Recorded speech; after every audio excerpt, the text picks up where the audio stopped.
नमस्कार दोस्तों, नरेंद्र गुप्ता के फिल्म सिटी यूट्यूब चैनल पर आपका स्वागत है। सबसे पहले बात करते हैं वरुण धवन की फिल्म बवाल जुलाई में अमेजन प्राइम पर। हमने पहले ही बताया था कि फिल्म 7 अक्टूबर को रिलीज होने वाली थी, लेकिन मेकर्स ने डिसाइड किया कि थिएटर में फिल्म शायद नहीं चले, इसीलिए उन्होंने OTT पर भेज दी। ये फिल्म अब जुलाई में अमेजन पर दिखाई जाएगी, लेकिन इसके ठीक पहले एफएल टावर पर बड़ा प्रीमियर करने की योजना है, जहाँ वर्ल्ड के कई लोगों को बुलाया जाएगा। आपको पता ही होगा, इस फिल्म के प्रोड्यूसर है साजिद नडियादवाला और फिल्म को डायरेक्ट किया नितेश तिवारी ने। ये फिल्म वर्ल्ड वॉर 2 पर आधारित है और इसके कई हिस्से पेरिस में भी शूट किए गए हैं। शाहिद कपूर के बाद दूसरे वरुण धवन बड़े स्टार हैं जो OTT के बनते जा रहे हैं। वरुण की फिल्म बीवी नंबर 1 भी OTT पे आई थी, अब बवाल आ रही है और उसके बाद सिटाडेल भी उनकी OTT पर आएगी। वैसे साजिद नडियादवाला के दिन वाकई खराब चल रहे हैं। उनकी फिल्म सत्य प्रेम की कथा ठीक से प्रमोट नहीं हो पाई और उन्होंने एक पसोरी सॉन्ग जबरदस्ती ऐड किया। मियां साजिद, आप क्यों प्रमोशन पे और मार्केटिंग पे खर्चा कर रहे हो जब फिल्म OTT पर आ रही है? ये सिर्फ और सिर्फ पैसों की बर्बादी है। रणबीर कपूर और आलिया भट्ट गए छुट्टी मनाने। जैसे एनिमल की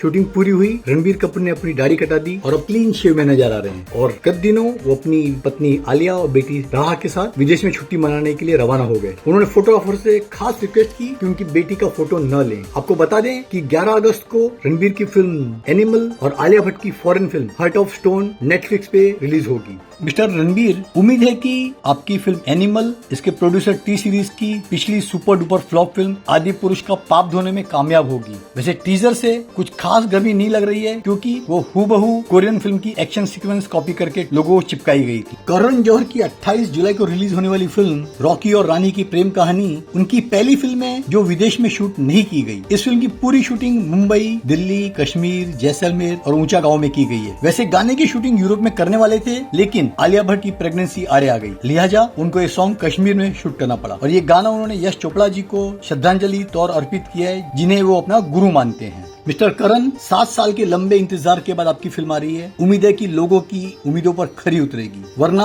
कहीं ब्रह्मास्त्र जैसा हाल ना हो। सरोज खान तमाचा मारने वाली थी काजोल और सैफ को। ये बात खुद काजोल ने स्वीकार की है कि फिल्म ये दिल लेगी जो 1994 में रिलीज हुई थी, उसके गाने फोटो पर बस के दौरान सरोज जी बहुत नाराज हो गई थी। ये दोनों सेट पर बहुत मस्ती कर रहे थे, मजाक कर रहे थे और गाने को सीरियसली नहीं ले रहे थे। इससे सरोज खान जी बहुत नाराज हो गई और डांटते हुए कहा, तुम बड़े बाप की बिगड़ी हुई औलाद हो, और अगर कोई नया आर्टिस्ट होता बड़े बाप की औलाद नहीं तो दोनों को तमाचा पड़ गया होता था। मैडम काजोल, ये सरोज जी की शक्ति की वजह से आप कुछ बन पाई हैं। और मियां सैफ, आपको तो पहले 36 का आंकड़ा था एक्टिंग से, घिसते घिसते घिसते कुछ ढंग की एक्टिंग करने लगे हो। तो आप दोनों को सरोज जी का शुक्रिया अदा करना चाहिए कि उन्होंने आपको कुछ बनाया है। बॉक्स ऑफिस, आइए बात करते हैं एकमात्र फिल्म आदि पुरुष की। फर्स्ट वीक का कलेक्शन रहा करीब 340 करोड़ और हिंदी का गिरकर हो गया था थर्सडे को सिर्फ 2 करोड़ 150 रुपए का टोटका भी बॉक्स ऑफिस पर नहीं चला पाया कोई जादू। वैसे सिर्फ डायलॉग राइटर मनोज मुंशिर को ही क्यों जिम्मेदार ठहराया जा रहा है? उन्होंने तो बेचारे सिर्फ 5 करोड़ लिए थे। उनको इतनी गालियां पड़ी हैं कि किसी राजनेता को पिछले 9 साल में भी नहीं मिली होंगी। उन्होंने तो सिर्फ डायलॉग लिखे थे। डायरेक्टर ओम राउत क्या चरस गांजा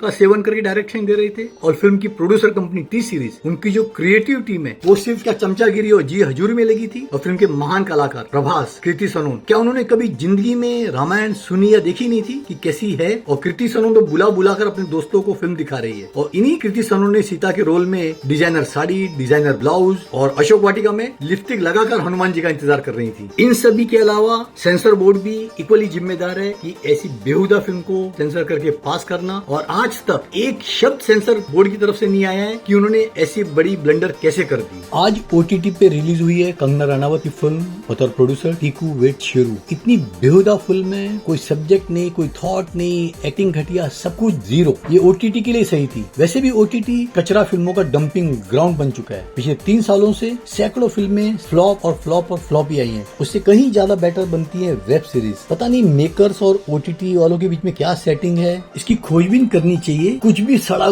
गला खरीद लेते हैं और दर्शकों के पल्ले बांध देते हैं कि देखो अब जुलाई में आ रही है वरुण धवन की बवाल। मुझे यकीन है फिल्म रिलीज होने के बाद बहुत बड़ा बवाल मचेगा कि ये फिल्म क्यों बनाई साजिद नडियादवाला ने। आप सभी का शुक्रिया चैनल देखने के लिए, लाइक करने के लिए और सब्सक्राइब करने के लिए।